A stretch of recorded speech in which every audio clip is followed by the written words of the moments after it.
ॐ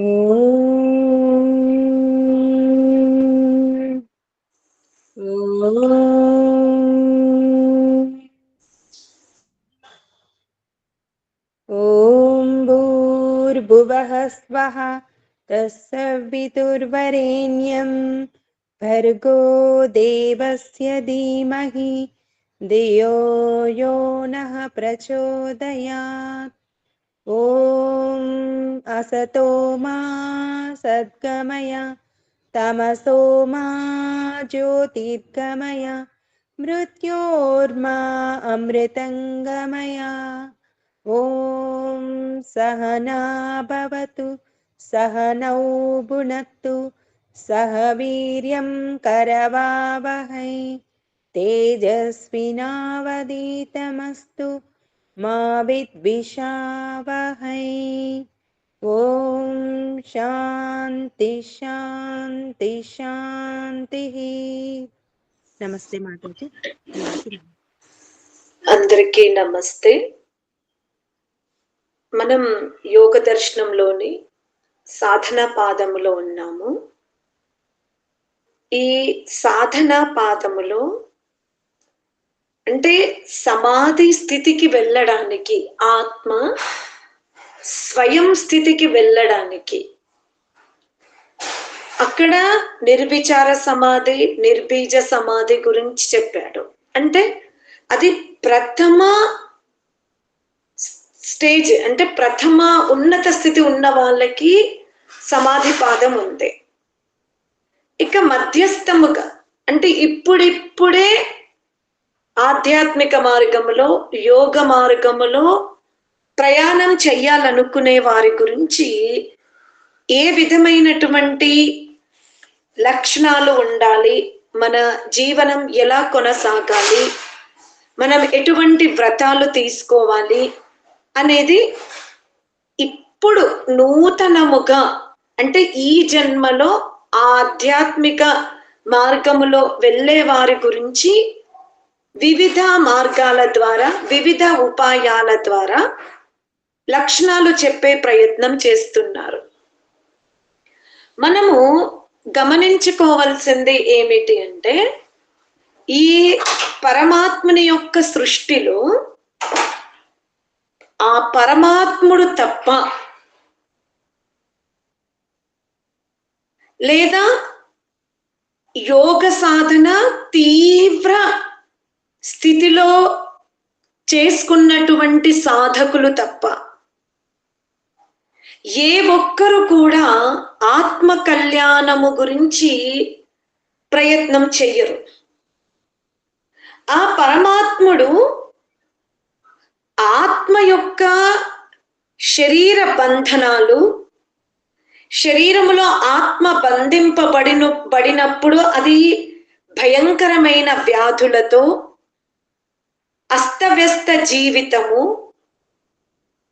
పశుపక్షాది క్రిమి కీటకాదుల యందు బంధింపబడి ఉన్న, లేదా మానవ జన్మలో ఉన్న సాధనాలు లేక శరీర అవయవాలు పూర్ణముగా లేనప్పుడు ఆత్మ పడుతున్న యాతన పరమాత్మునికి తెలుసు.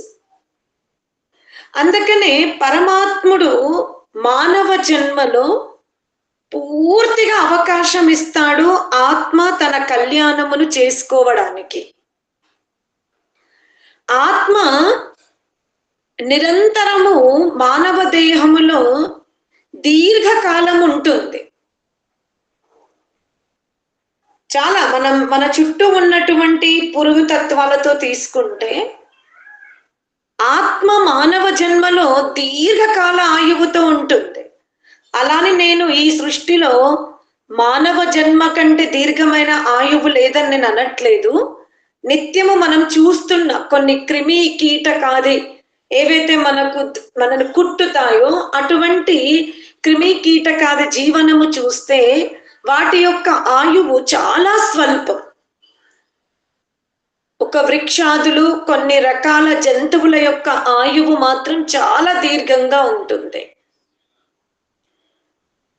అంటే ఎలా దోమ కుడుతుందో, నల్లి ఎలా కుడుతుందో, ఈగ ఎలా మన ధ్యానానికి భంగం కలిగిస్తుందో, చీమ ఎలా కాటేస్తుందో, ఈ తత్వాలన్నీ కూడా మనం మనుషుల్లో చూస్తాం. కానీ ఆ స్వభావము ఉన్నంత మాత్రాన పరమాత్ముడు అరే ఇతన్ని నరికేశాడు, కుట్టాడు, కాటాడు, వీడి భవిష్యత్తుకు పతనమైన ఎత్తు పై ఎత్తులు వేశాడని ఆ ఆత్మని వెంటది వెంట పరమాత్ముడు యోనిలోకి తీసుకెళ్ళట్లేదే. మానవ యోనిలో పూర్తిగా మానవీయ అవకాశం ఇస్తున్నాడు. నీవు ఇక్కడ ఉద్ధరింపబడు, నీ ఆత్మను ఉద్ధరించుకో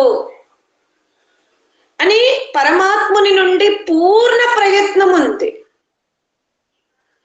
మనం పాములాగా కాటేస్తాం ఒకరి భవిష్యత్తుని, విషం నింపుతాం ఒకరి హృదయాలలో,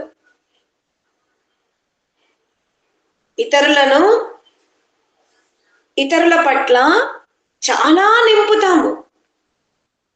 గురుకులాలలో కూడా మన వ్యవస్థ చూస్తూ ఉన్నప్పుడు చాలా ఆశ్చర్యం అనిపిస్తూ ఉంటది. స్నాతకోత్తకాలు ఉంటారు, అంటే స్నాతిక అయిన ఆచార్యులు ఉంటారు. వాళ్ళు కూడా వాళ్ళే గొప్ప అని తోటి స్నాతకుల గురించి గురువు దగ్గర చెవులో నెగిటివ్ విషం నింపుతుంటారు. ఈ విషం ఏమైతుంది అంటే వాక్బ్రహ్మ. నిజంగా చెప్పాలి అంటే వాక్కుకి చాలా శక్తి ఉంటుంది.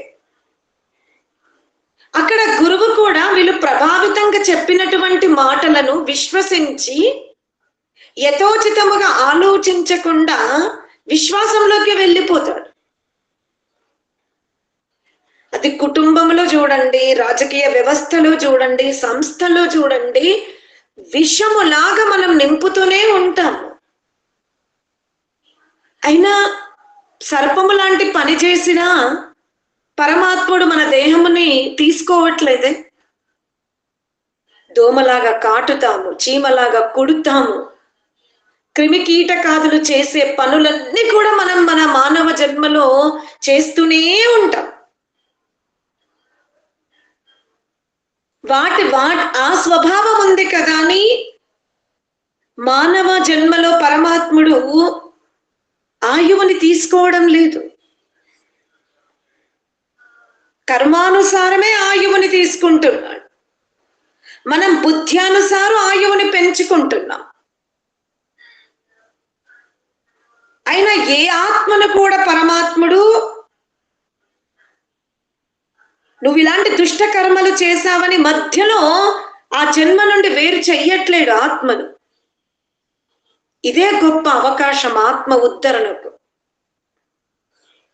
మనం ఋషుల యొక్క అభిప్రాయాలను తెలుసుకుంటే చాలా శుద్ధంగా జీవించవచ్చు. సువర్ణాది ధాతువులని, ఉత్తమ వస్త్రాలని, ఉత్తమ గృహాలని అనుభవించద్దని ఎక్కడా లేదు. కానీ శుద్ధ మార్గములో వెళ్ళు, శ్రమ చెయ్యు.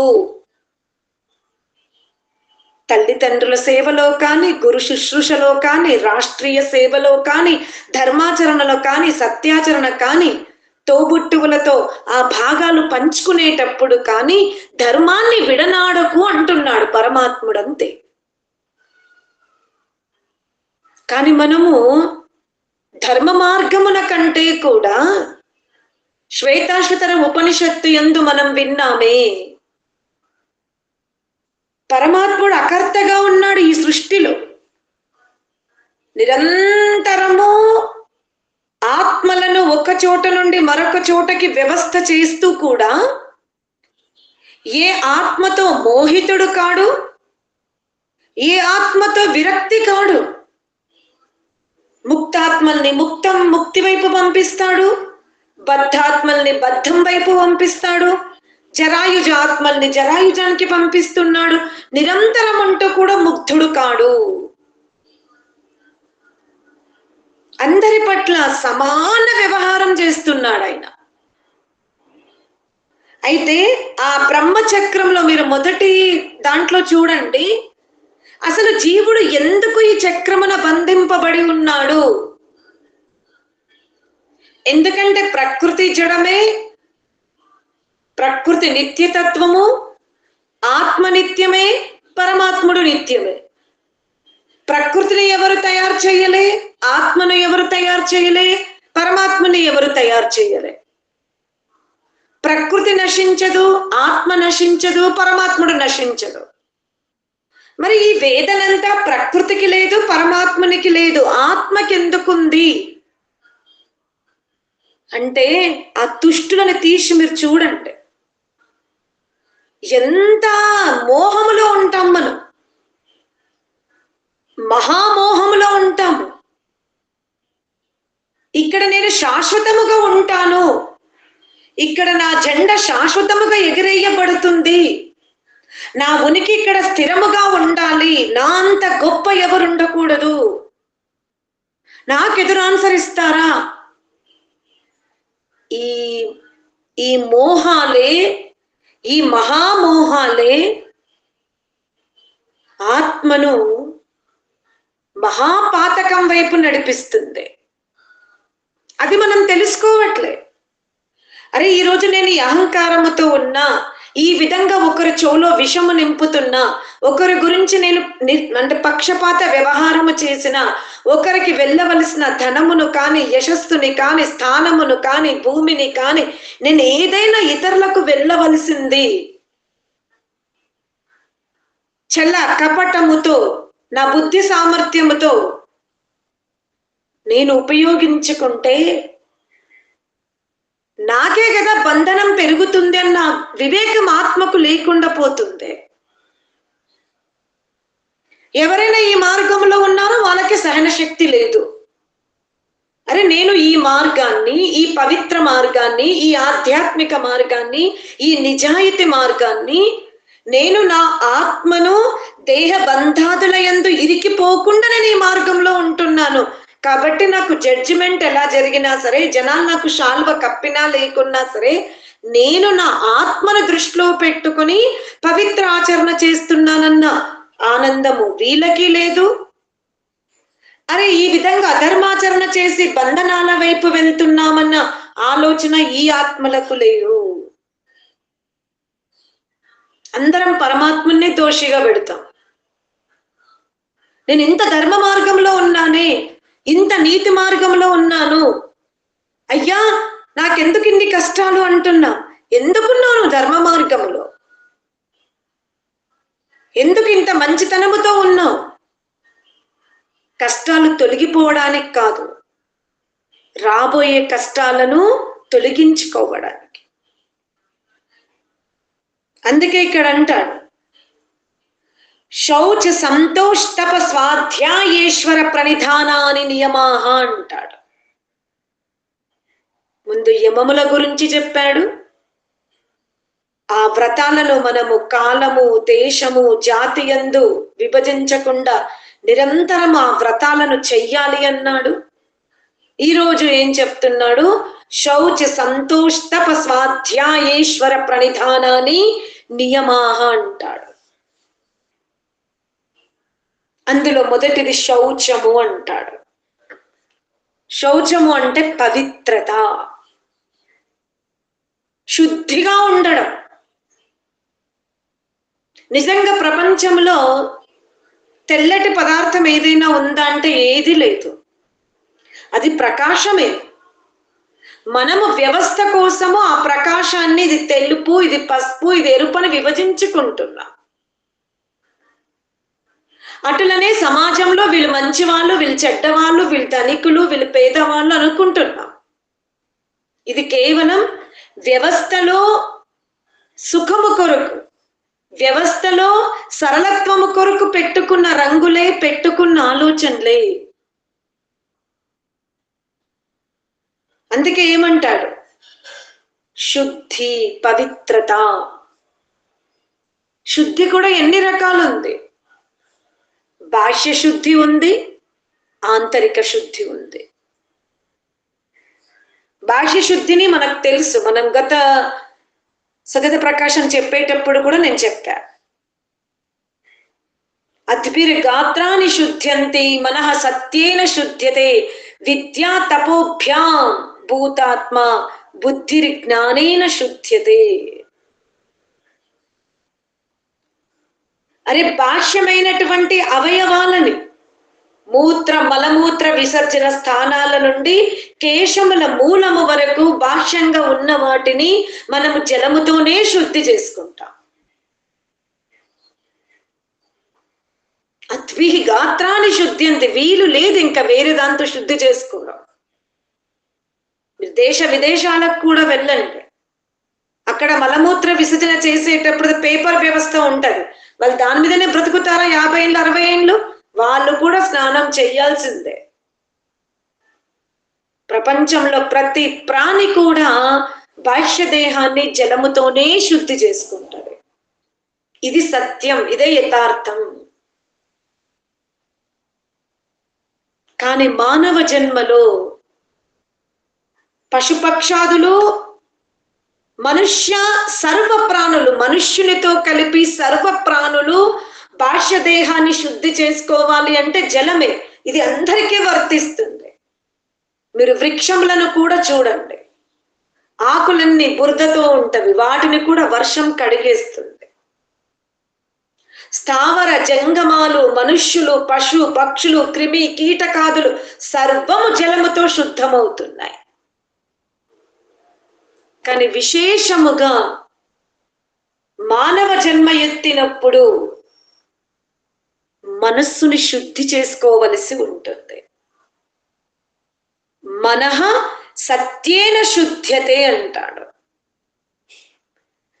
శరీర అవయవాలకు పట్టిన చెమట, మురికి, అలసట నీటి ద్వారా శుద్ధి అవుతుంది. కానీ జన్మ జన్మాంతరాల నుండి మనసుకు పట్టిన ఆ మురికి ఉందే, అందులో దుర్గంధం ఉందే, దుర్గంధం ఉంది గనుకనే మనలో విషకూట నీతి మాటలున్నవి, కఠోరమైనటువంటి మాటలున్నవి, అబద్ధం ఆడగలుగుతున్నాం, కపట వ్యవహారము చేయగలుగుతున్నాం, రక్త సంబంధికులను మోసం చేస్తున్నాం, మిత్ర భావన చూపించి వాళ్ళని మనం మోసం చేస్తున్నాం. ఎందుకు ఇన్ని జరుగుతున్నాయి అనర్థాలు అంటే మనస్సులో భయంకరమైన దుర్గంధం ఉంది. ఒకరి గంధాన్ని, ఒకరి సురభిని, ఒకరి సుగంధాన్ని సహించే శక్తి మనసుకు లేదు. అందుకే ఇంత మనము పతనం అవుతున్నాం, ఇతరులని పతనము చేయడానికి మనం కారకులం అవుతున్నాం. మనః సత్యేన శుద్ధ్యతే. సత్యము తప్ప మనసుని శుద్ధి చేసే మార్గం మరొకటి లేదు. చెప్పేశాడు. ఇంకా నువ్వు తీసుకో ఆప్షన్. నేను శ్రావణంలో సత్యం మాట్లాడతా, దేవుని ఇంట్లో సత్యం మాట్లాడతా, అమ్మ పుట్టినింటి వాళ్ళ దగ్గర సత్యం మాట్లాడతా అని మనము కాలము చేత, దేశము చేత ఈ సత్యాచరణ మనము బంధించుకున్నాం. అమ్మో ఈరోజు మా ఇంట్లో సత్యనారాయణ స్వామి వ్రతం కాబట్టి నేను ఈరోజు సత్యమే మాట్లాడతా అంటే దేని మనం ఫిక్స్ చేసుకుంటున్నాం. కానీ పరమాత్ముడు, ఋషులు ఏం చెప్పారు? నీ మనస్సులో ఉన్నటువంటి మురికి, ఆ వికారాలన్నీ కూడా తొలగిపోవాలి అంటే నువ్వు సత్యాచరణ చెయ్యవలసిందే. చాలా మంది అంటారు సత్యాచరణ చేస్తే మనం ధనికులం అవుతామా అని. కానీ ఇప్పుడు కూర్చొని ఆలోచించండి, నిజంగా సత్యాచరణ చేసినప్పుడు మనం ధనికులం అవుతున్నామా, అసత్యాచరణ చేసినప్పుడు ధనికులం అవుతున్నామా? అబద్ధం ఆడాము, వ్యాపారంలో ఎదుగుదల వచ్చింది, ధనికులయ్యారు. మరి మరణం తర్వాత ఏ జన్మ వచ్చింది? అదే సత్య మార్గంలో ధనం సంపాదించాం, మాధ్యమిక జీవితమే గడిపాం, కానీ మళ్ళీ మానవ జన్మ వచ్చింది కదా. ఈ రహస్యం ఎందుకు తెలుసుకోలేకపోతున్నాం? నిజముగా సత్యాచరణ ద్వారానే ఆత్మ ఐశ్వర్యముతో జన్మిస్తుంది. ఐశ్వర్యమే దేహము కదా, అది తెలుసుకోండి. మనస్సుని మాత్రం సత్యాచరణ చేసినప్పుడే శుద్ధంగా పెట్టుకోగలుగుతాం. విద్యా తపోభ్యాం, ఈ ఆత్మకు నేను పలుమార్లు చెప్తున్నా, ఆత్మకు సరి అయినటువంటి విద్య లేక బలహీనమైనటువంటి స్థితిలో ఉంది. అంటే మీరు మళ్ళీ అనొచ్చు, ఆత్మలో మార్పు ఉంటదా అని. ఆత్మ బలహీనం అవ్వడం ఏంటి, ఆత్మ శుష్కింపడం ఏంటి, అది ఎటువంటి మార్పు లేని తత్వం కదా అంటే మీరు ఇక్కడ తెలుసుకోవాలి. ఇప్పుడు ఒక చిన్న సూది ఉంది, ఆ సూది పైన ఒక పెద్ద బాక్స్ లో మీరు సూదిని పెట్టారు ముందు. ఆ సూది పైన ఆ బాక్స్ లో ఒక 1000 దబడాలు వేశారు, పెద్ద పెద్దవి. అదే మనం సంచులు కుట్టేదాన్ని దబడమే అంటారు కదా, పెద్ద సూదులే అనుకోండి. పెద్ద పెద్ద సూదులు పెట్టేశారు. అందులో సూది చిన్నది ఉందా అంటే ఉంది, దాని స్వరూపంలో మార్పు ఉందా అంటే లేదు. కానీ దానికి నలువైపుల, దాని పక్కన ఇటు పక్కన దాని పైన మనం ఒక కుప్పగా పెట్టేశాం పొడుగాటి సూదులని. ఇప్పుడు చెప్పండి ఏమవుతుంది, ఎవరి శక్తి ఎక్కువ ఉంటుంది అక్కడ? ఏం మాట్లాడరే? పొడవాటి సూదుల శక్తి ఎక్కువ ఉంటుంది. ఆ సూదిలో ఏమైనా మార్పు వచ్చిందా? ఈ పెద్ద పెద్ద సూదిని పెట్టినంత మాత్రాన ఆ సూది ఇరిగిపోవడము, వంకరవ్వడము జరగలేదు. అది ఎలా ఉందో అలాగే ఉంది. కానీ కంటికి కనబడకుండా, దాని శక్తి మనకు తెలియకుండా, మనం బట్టలు కుట్టాలనుకున్నా కూడా ఇలా తీస్తాం, పైన పైన తీసాం, మనకు ఆ చిన్న సూది కనిపించలేదు. ఇదే స్థితి ఆత్మకు ఉంటుంది. ఆత్మ స్వరూపంలో మార్పు లేదు, కానీ మనం ఆత్మ చుట్టూ జన్మ జన్మాంతరాల నుండి ఇంద్రియ శక్తుల్ని పెంచుకోవడం వల్ల అక్కడ ఆత్మ ఏమైపోయింది? మసకబారిపోయిందంటే కనపడకుండా.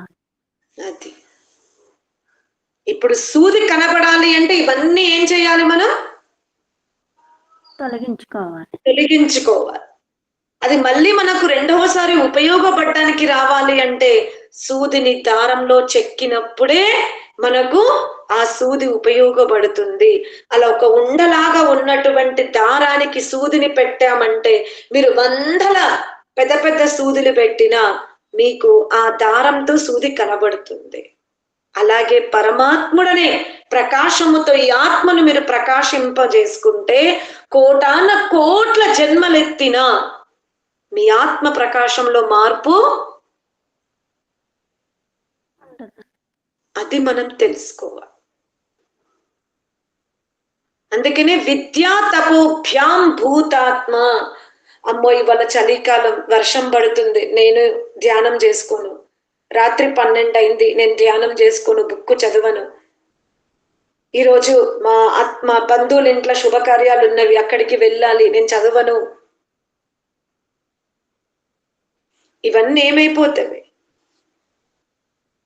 ఈ సాకులు వెతుక్కుంటున్నా కొద్దీ ఆత్మస్థితి ఏమైతుంది? మరుగున పడిపోతుంది. మరి ఎవరిని ద్రోహం చేసుకుంటున్నారు? మనల్ని మనమే ద్రోహం చేసుకుంటాం. మరి ఎంత ఈజీగా చెప్తున్నారు, వాడు ఎంత మూర్ఖుడు.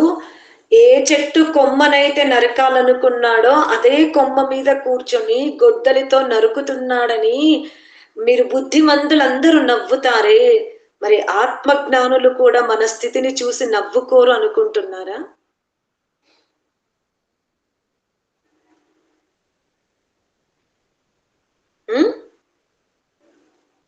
నవ్వుకుంటారండి. ఏమేం జ్యోతి సైలెంట్ అయిపోయావు? లేదు మాట అయితే అది ఇది సేమే అని అనుకుంటున్నాం. కొమ్మ మీద కూర్చొని నరుకోవడం, మరి అదే ఎంత ఇదో మనం కూడా ఇలా చేసుకోవడం కూడా అదే అని అనుకుంటున్నాం, సేమే అనుకుంటున్నాం స్వభావం. అర్థమైందా? మనము కూడా మనుష్య వృక్షం మీద కూర్చొని ఈ ప్రాపంచిక సుఖాల వైపు మొగ్గు చూపుతూ మన ఆత్మస్వరూపాన్ని మనమే కోల్పోతున్నాము. అందరు అక్కడ మూర్ఖులే ఉన్నారనుకోండి ఆ చెట్టు దగ్గర, ఎవ్వడు వాడిని హెచ్చరిస్తారా? చెప్పండి. హెచ్చరించరు. అందరూ అది చూసి పడుతుంది పడుతుంది అని చప్పట్లు కొడతారు. వందల మంది ఉండనివ్వండి, అందరి బుద్ధి స్థితి అదే ఉందనుకోండి, అందరూ ఆ దృశ్యాన్ని చూసి ఏం చేస్తారు? ఆనందిస్తుంటారు, ఎంకరేజ్ చేస్తుంటారు, ఆనందిస్తుంటారు, వాళ్ళకి తెలియదు కాబట్టి. అంతలోనే ఒక సత్పురుషుడు వచ్చినప్పుడే కదా చెప్తాడు ఇది తప్పు జరుగుతుంది అని. ఈ రోజు మన జీవితము కూడా అంతే. భౌతిక మార్గములో అందరము జడత్వం అయిపోయి ఈ మార్గమే గొప్ప, ఈ మార్గమే శ్రేష్టము, మళ్ళీ జన్మ అంటూ ఉండదు, ఉన్నది ఒకటే జన్మ, దీన్ని ఎంజాయ్ చెయ్యండి, అధర్మంగా సంపాదించండి అని ప్రేరణ పిచ్చే వాళ్ళే డైరెక్ట్ గానో ఇండైరెక్ట్ గానో మన చుట్టూ ఉన్నారు. ఏ ఒక్క సాధువో నువ్వు కూర్చున్న కొమ్మనే నువ్వు నరుక్కుంటున్నావని చెబుతుంది ఏ ఒక్క సాధువో. అసలు ఈ అరుపుల మధ్యలో, ఈ గుంపుల నుండి కేకలేస్తున్నటువంటి చప్పట్లు కొడుతున్న మధ్యలో ఆ సాధువు గొంతు మన వరకు వస్తుందా లేదా కూడా మనకి తెలియదు. అంతటి దుర్భర స్థితిలో ఉన్నాం మనం. ఏమవుతుంది ఇప్పుడు? ఒకరిని చూసి ఒకరం పరిగెడుతూనే ఉన్నాం కదా ఈ ప్రపంచ సుఖాల వైపు.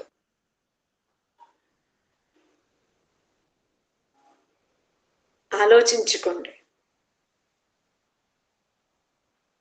బుద్ధి జ్ఞానేన శుద్ధ్యతే. ఆత్మ తపస్సు చెయ్యగలిగినప్పుడే, ఆత్మ వివేకముతో జీవన యాత్ర చేస్తున్నప్పుడే దాని సామర్థ్యం పెరుగుతుంది. బుద్ధిలో కూడా శుద్ధ జ్ఞానం ఉండవలసింది. ఈ విధంగా మనం ఈరోజు శౌచము అంటే ఆంతరిక అవయవాలను దేనితో కడుక్కోవాలి, బాహ్య అవయవాలను దేనితో కడుక్కోవాలో తెలుసుకునే ప్రయత్నం చేశాం. నిరంతరము ఎక్కడ సమయము దొరికితే, ఎంత సమయము దొరికితే, ఎన్ని సెకండ్లు దొరికితే అన్ని సెకండ్లు ఆత్మని పరమాత్మనితో జతపరుచుకొని ఈ వృక్షం మీద అకర్తలుగా జీవించండి. ఈ బ్రహ్మచక్రమున చాలా మానసిక ప్రశాంతతో జీవించాలి అంటే ధ్యానమే మనకు ఆయుధం. అది తెలుసుకుంటారు అనుకుంటున్నాను. ఓం శాంతి శాంతి శాంతి.